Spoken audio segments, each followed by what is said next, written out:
E aí, pessoal, tudo bem com vocês? Estamos aqui para mais um vídeo de conteúdo aqui do canal da Evolutivo e hoje a gente vai trazer um assunto bem legal, que faz parte de planejamento, tá? Onde a gente traz o Canvas, uma das principais ferramentas utilizadas para plano de negócios hoje em dia. Digamos que ela pode ser considerada um antecessor do plano de negócio, aquele plano mais elaborado que a gente indica fazer, mas com um mundo tão dinâmico que nem a gente está vivendo, ele pode ser usado como o próprio plano já. Ele é amplamente aceito, foi elaborado lá pela Escola do Design do Planejamento Estratégico, há bastante tempo atrás, mas ele hoje em dia ganhou uma grande difusão aí. O Sebrae, por exemplo, indica, inclusive tem aplicativo para fazer a utilização dele. Eu estou mostrando ele aqui para vocês. Essa é a tela do modelo de negócio, né, do Canvas. E eu vou ensinar nesse vídeo como é que a gente faz para preencher ele, para utilizar ele da forma correta. A maneira clássica de preenchimento e de utilização é através de post-its, onde a gente vai colocando, vai colando ali, né? Normalmente através de uma equipe, né? Fazendo a elaboração em conjunto com uma equipe, vai colando os post-its ali em cada uma desses quadrados, retângulos, na verdade, que a gente apresenta aqui, né? Primeiro a gente começa a gente tem a ideia, né, de um negócio e a gente pensa no que ele vai entregar, né, o que vai ser entregue ao cliente ou ao consumidor aí desse negócio. Então, para exemplificar e a gente conseguir trazer isso para a realidade, nós vamos usar um serviço que a Evolutivo oferece. Esse Canvas que eu vou mostrar para vocês, essa tela de modelo de negócio, ela foi feita na prática e a gente utilizou ele para dimensionar um serviço nosso, tá?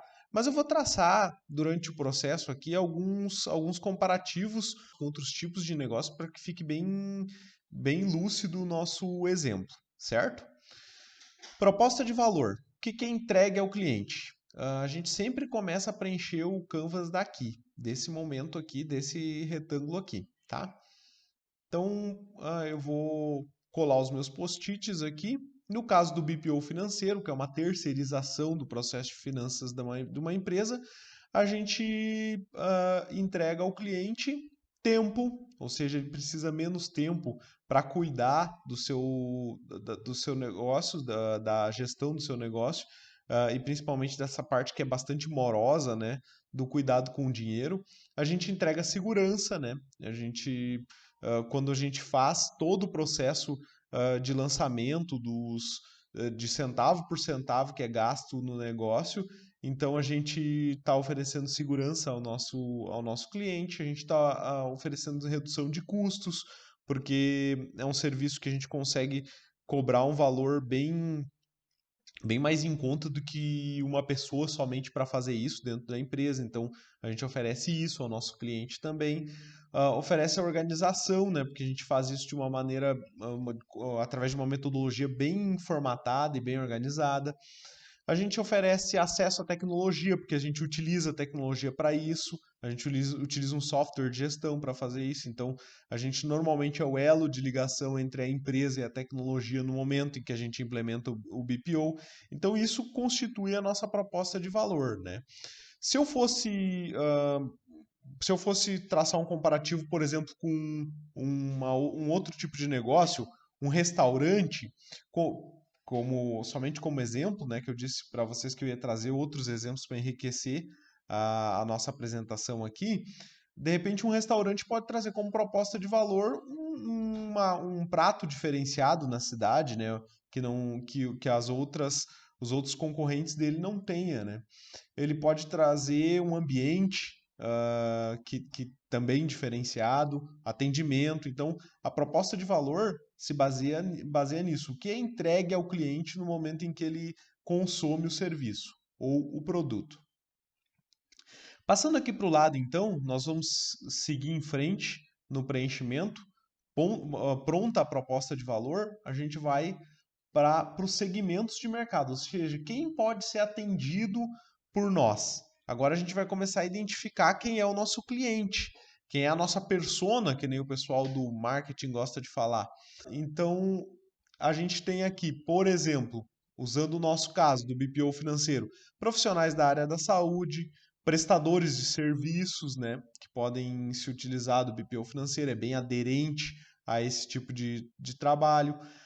Empresas de projetos, que trabalham com projetos, móveis sob medida, por exemplo, arquitetos, enfim, todo mundo que tem algum tipo de envolvimento com projeto, a gente pode atender muito bem com o BPO financeiro. Consultores não financeiros, né, que sejam consultores de outras áreas, também podem ser atendidos por nós. Clínicas. Então, tem vários profissionais aqui e vários tipos de empresas que podem ser atendidos. Então, esse retângulo aqui do segmento de mercado se presta a isso. A gente identificar que tipo quem são nossos potenciais clientes, para que depois a gente possa fazer um marketing direcionado, né? E vocês vão ir vendo, conforme a gente vai preenchendo esse plano aqui, esse modelo, que a gente vai tendo várias respostas de várias áreas do negócio, e é justamente para isso, por isso que ele é legal, né?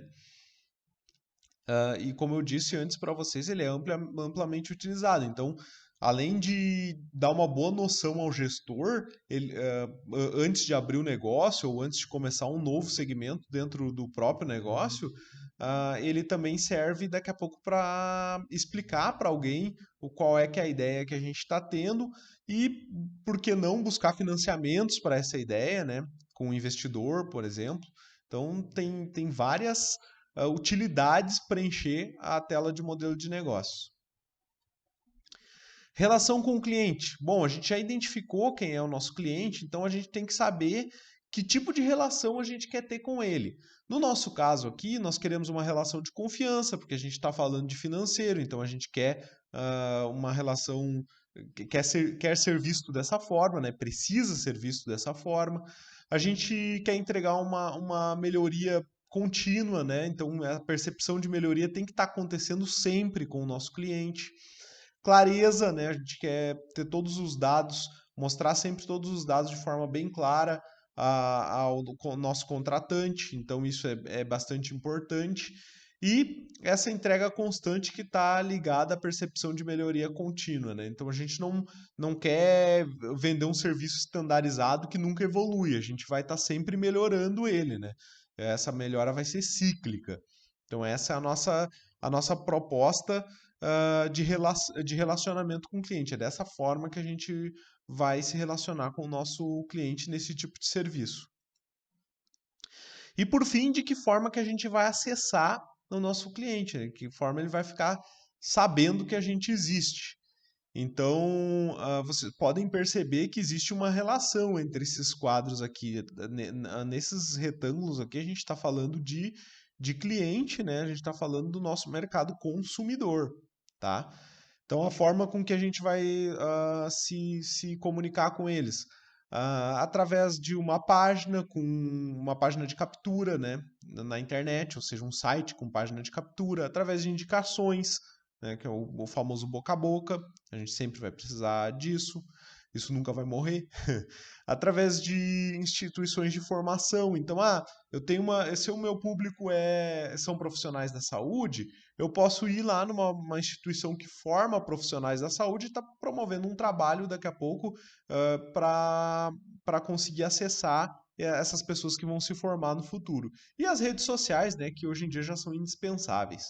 Então, aqui são os canais que constituem o nosso processo de marketing. Aqui também, basicamente, para outros negócios não vão mudar muito. Usando o nosso exemplo do restaurante, provavelmente as instituições não seriam utilizadas, mas a gente pode pensar em outras formas de marketing convencional, por exemplo, uma propaganda na televisão, uma propaganda no rádio, de repente, algum promotor, né, que venha fazer isso. Então, aqui a gente tem que definir bem quais são os canais de conexão entre a nossa proposta de valor e o segmento de mercado em que a gente quer atender. Beleza? Deu para entender até aqui? Vamos passando para esse lado aqui, o lado da esquerda agora, onde a gente vai falar mais da parte de retaguarda, do que vai estar por trás do nosso negócio para que a proposta de valor seja entregue ao nosso mercado consumidor. Vamos lá, então. Parcerias. De quem a gente vai precisar? Quem são as pessoas, os profissionais que serão necessários para que a gente entregue a nossa proposta de valor ao nosso cliente? No nosso caso aqui, contadores, outros consultores também são importantes para nós, empresas de tecnologia da informação, né? Empresas de TI, instituições de ensino, porque a gente vai estar sempre aprendendo, e advogados para estar fazendo contratos para nós, enfim, para que a gente possa trabalhar com uma assessoria legal também, tudo dentro da lei. Então, essas são as parcerias que a gente enxergou como sendo necessárias para nós. Aqui, usando aquele exemplo do restaurante, por exemplo, estariam os fornecedores de matéria-prima, né, para que os pratos sejam preparados, vão estar os fornecedores em geral e os outros prestadores de serviço estariam nessas parcerias, né? Então, isso nos faz pensar quem são os elementos de fora do nosso negócio, mas que são indispensáveis para que ele aconteça, certo? Então, quais as atividades que a gente vai fazer para entregar essa proposta de valor? É esse quadrado aqui que fala disso, tá?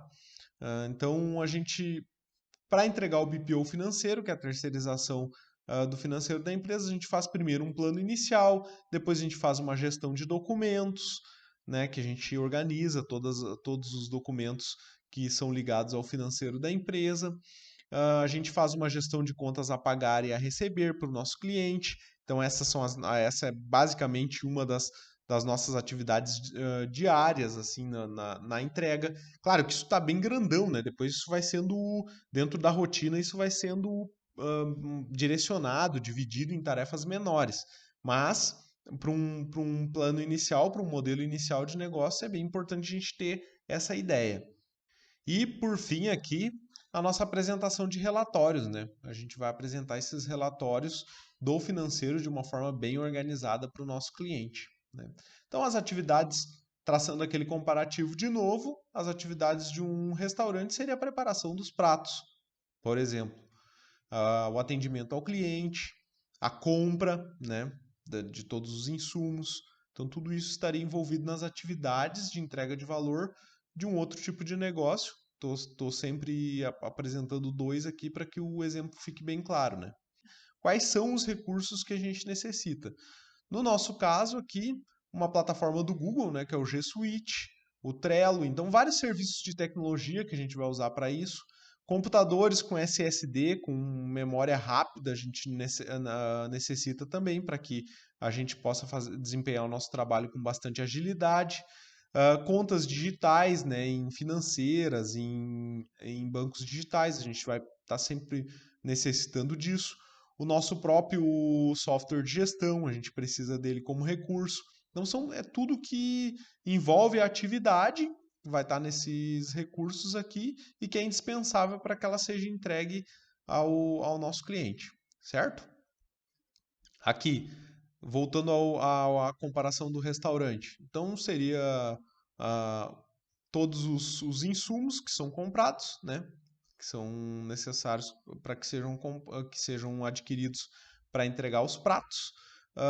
Todo o mobiliário, por exemplo, seria parte dos recursos que a gente pode colocar aqui. Os profissionais nos quais a gente vai ter que contratar, os insumos como gás, água, luz, tudo que é necessário para que a gente possa desempenhar a nossa atividade. Então aqui fala da atividade, né? E aqui fala quais são os recursos necessários para entregar a nossa atividade, certo? Agora, por fim, a estrutura de custos fica aqui embaixo. Então a gente começa a pontuar aqui o que vai ser necessário investir e também quais são os gastos que a gente vai ter mensalmente. Então começa a tomar a forma de número tudo isso, né? Então, tudo que a gente pensou aqui em cima, aqui embaixo passa a tomar um dimensionamento, uma cotação, né? E a gente vai fazer as estimativas aqui No nosso caso aqui do BPO, a hora do operador para realizar esse serviço, todos os serviços que a gente mensurou aqui nos recursos, o sistema de gestão, aluguel, a depreciação do nosso mobiliário, água, luz, internet, tudo isso tem que ser pensado nesse retângulo aqui da estrutura de custos. E por fim, e não menos importante, as fontes de renda, como vai entrar dinheiro no nosso negócio. Então aqui fala das saídas, né? O que vai sair de dinheiro, aqui fala das entradas, como o nosso negócio vai ser alimentado de receitas. Obviamente, no caso de um serviço, que é o que eu estou falando para vocês aqui, do BPO financeiro, a gente teria somente a mensalidade, né? É a única forma de receita. Uma empresa pode ter duas formas de receita, pode ter 2, 10, 20, 30, mas no nosso caso aqui seria somente uma, né? No restaurante, que é o nosso outro exemplo, teria, por exemplo, o pagamento, né? O recebimento pela venda no salão, né? No salão do restaurante, ou seja, no local. Poderia também ter uma outra fonte de receita que seriam os deliveries, as teleentregas. Então, essas são as fontes onde o dinheiro vai entrar para o negócio, certo? Espero ter conseguido passar para vocês aí uma boa noção de como a gente preenche uma tela de negócios. Eu vou deixar em anexo aqui embaixo na descrição do vídeo um link para download dessa tela aqui para que vocês possam vir a preencher ele. E caso tenha alguma dúvida, pode entrar em contato conosco da Evolutivo, que a gente está sempre aí para ajudar, certinho? Muito obrigado pela atenção e até uma próxima. Tchau, tchau.